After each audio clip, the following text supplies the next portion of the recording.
You're listening to another episode of the Anna Vivo podcast. Thank you for your time.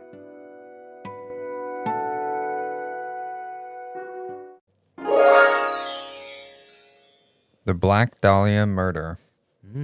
The unsolved murder of Elizabeth Short in 1947, known as the Black Dahlia case, which has been the subject of much speculation and conspiracy theories. Elizabeth Short. Yeah. Now, is this American? Yep. Okay. Los Angeles. Oh, I feel like I saw an old Humphrey Bogart film on this. Oh. Where he played a detective who was one of the most well-renowned detectives and would solve murders and things like this. Sherlock. No, not Sherlock Holmes. Holmes. No, the Black Dahlia. No, I'm thinking of the one with the bird. Interesting. Yeah, Humphrey Bogart and the bird. It was a different film. Oh, Edgar Allan Poe type thing. No, it was a statue, and the name is escaping me. And I will remember as soon as we're done recording this how it goes. So, the Black Dahlia, what's her name? So Elizabeth Short, Okay. They dubbed it the Black Dahlia murder because she was often found in black clothing and because of the gruesome nature of her death. So she was murdered very gruesomely. In L.A. In L.A. In the 1940s. Yep, and they haven't been able to solve it since then. Is Jennifer Short?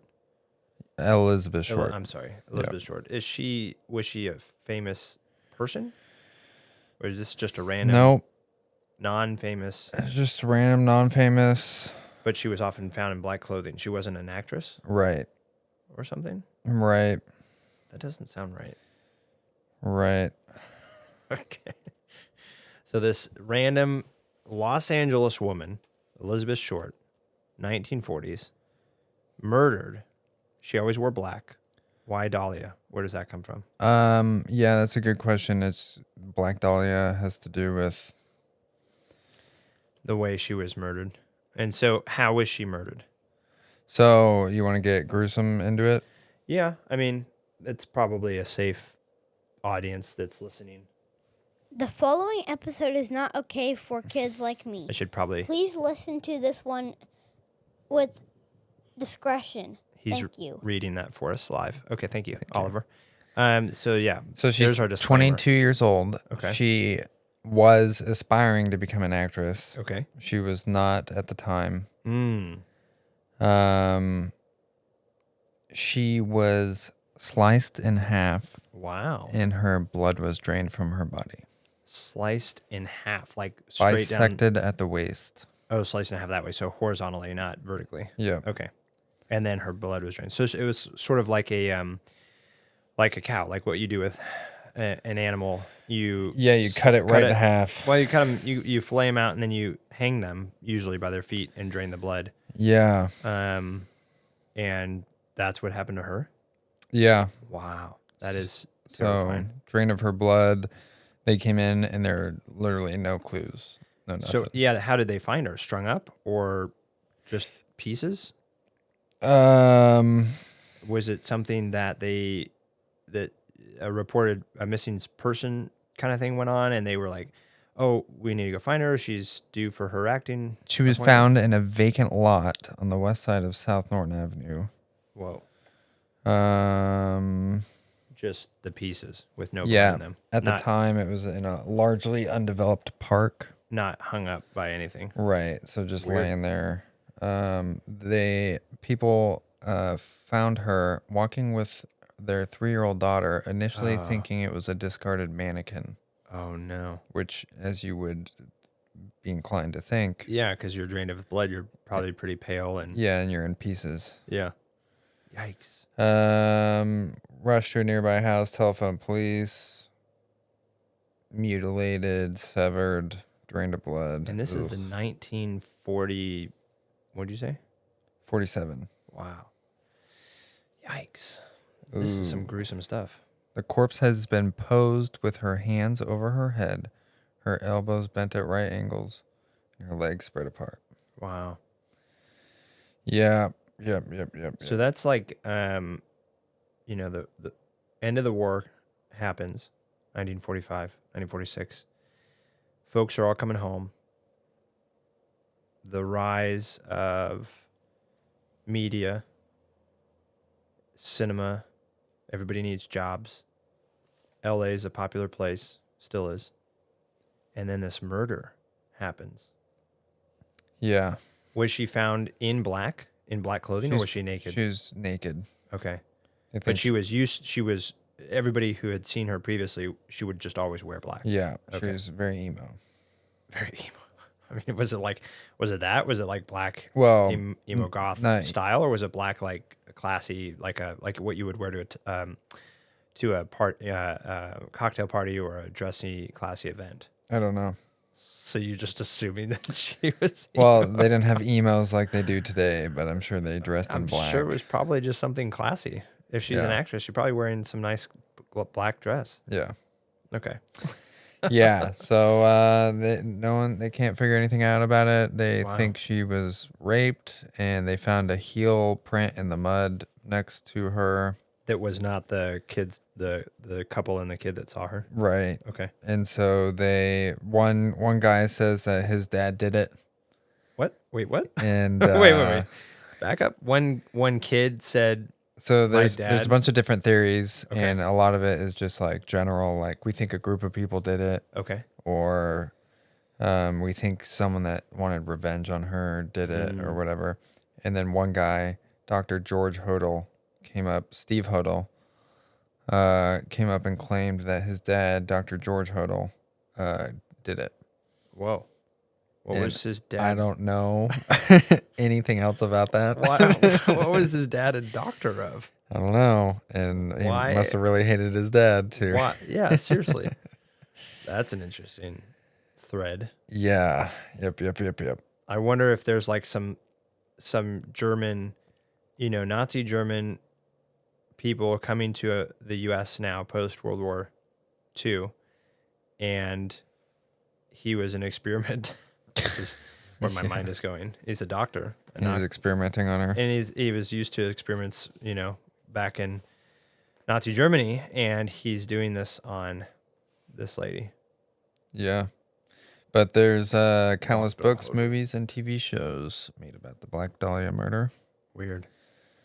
I You'll know. have to do some more research on where Dahlia comes from and this Dr. George Hodel and his son Steve Hodel. Dude. Because that would be an interesting segue. Yeah. But what's interesting to me, Dahlia is a flower. yes, I knew that, but why her? Where does it come from? Yeah, why is she called the Black Dahlia? Was she just a flowerful person? Probably because she was drained of all blood. What? Why would that? I don't know. Why they would you said- say flower? They said they named it that after the murder, Oh, weird. I wonder if they found a dahlia at the scene. or she was filleted open like a dahlia. What? No, flowers aren't filleted. They bloom open. Oh, okay, the black bloom. What is this? Okay, while you're looking that up, or George Hodel. Hodel? Yeah, Hodel, Hodel. the German Nazi doctor. While you're looking him up, I will hypothesize and spin a tale for the audience here that, or maybe not spin a tale, but I will say that it is sad to think of such violence, and that such violence is attributed only to certain people, and that notoriety is only attributed to certain people. There's so much more violence than that, and so much more gruesome violence than that in all other parts of the world, but natural to it being here and being in a place like LA and being in such a gruesome way. There's, even though more gruesome things are happening in other places of the world, there's the notoriety, of course, that's associated with the culture. And then there's the stigma about it. How many famous podcasts or shows or things follow gruesome murders because people are interested in that kind of stuff. And what a very sad state of mind to be in, to be interested, not from an academic, scientific perspective, but to a content consumption, Yeah. Entertainment kind of way. So anyway, what did you find on Dr. George Hortle? So Black Dahlia, because she had black hair and wore black, and so The Black Flower. black flower. Mm. Dr. George Hodel was a American physician. He was one of 5 suspects. Interesting. He was accused of raping his daughter, Oh. Yikes. and he was acquitted for everything. So he's found not guilty. So his son, who probably witnessed the rape and other things like that, turned him in. Probably knew what he did to his sister. Oh, and then just said, And said, you probably did this too. yeah. Interesting. Well, if he did it to his daughter, there's certainly no reason he could not have done it to this woman. Yeah. But I wonder, we're just guessing at this point, but obviously it's an unsolved murder for a reason with much more evidence and smarter people. Yeah. After case, he was acquitted, he started a new family and moved to Hawaii. Really? Yeah. Interesting. That's awful. Did he maintain his doctor's license? Yeah, he started practicing physician work or whatever over in Hawaii. And this is 1940s and 50s now. Yeah. And so that's basically moving to a new country, and it is moving to a new country and doing whatever he wants at that point. So, Yep. wow. Yep, the unsolved case of Elizabeth Short. Elizabeth Short. Black Dahlia. I hope that you were a Christ follower and that we get to meet you again someday. We are sitting here hypothesizing about your death for the purpose of bringing content and awareness to our audience of random unsolved things, as we are with these bite-sized, shorter episodes. And yours is a sad and terrifying and unfortunate and just horrific situation. So I hope that we get to actually meet you face-to-face someday. And I know that at the end of all this, there will be no more pain or sorrow or evil like this that exists. And so for all of you who are listening who have been through situations similar or not as similar as getting cut in half, of course, but situations that are pretty horrific, know that none of this is in light of comedic jest or that we are using this as content for your entertainment, but thank you for listening. And it's a good segue into really the purpose behind a lot of what we do in our life as believers and a lot of our responsibility as believers is to not bury our head in the sand, as a lot of so-called Christians do, where they join clubs, church clubs, and isolate themselves from the sin of the world. We are called to be in the world as believers, light and salt to the world, and we need to be aware of then the sin that is so rampant in the world. So part of our responsibility then is to be sensitive and tender to big things like this, and to pray for and to love and have compassion for all of the horrific situations like this, and then to be able to provide a sense of hope then in light of these crises, in light of this awfulness. How then shall we live? How then should we binge this stuff? Should we use it as content for entertainment purposes, or is there hope? Is there rest? Is there peace for those who have lost somebody or those who have had horrific events? And there is. And Stephen and I are here to share that with you, along with many other friends and family members we have on the show and in our lives, that we are here to share the message of hope, the message of redemption, the message of peace and rest, and at the end of it all, eternal rest, which is something we all look forward to. So that is my takeaway for you in this episode. And don't mind this is where we would input some melodramatic music here, but we don't really have that. Stephen, do you have any melodramatic music that we could input on the editing? No, not copyright free. Not copyright free. Yeah. Okay. And this is what it is. Thank you again for listening to another episode of Ana Vivo Podcast. Remember that these are uploaded in order of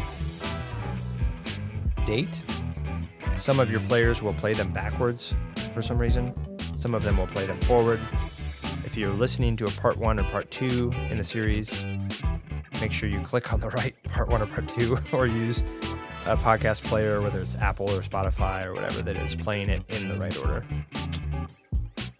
As always, thanks for listening.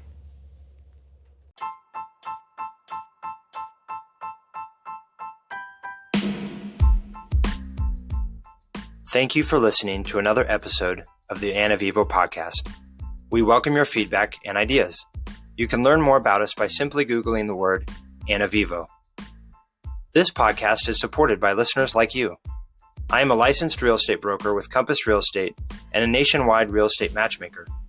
We consult with you for free, find and vet the right real estate professional that specializes in the area and niche you need, are paid by that professional, and they get clients like yourself who want and need their unique specialty or winning track record.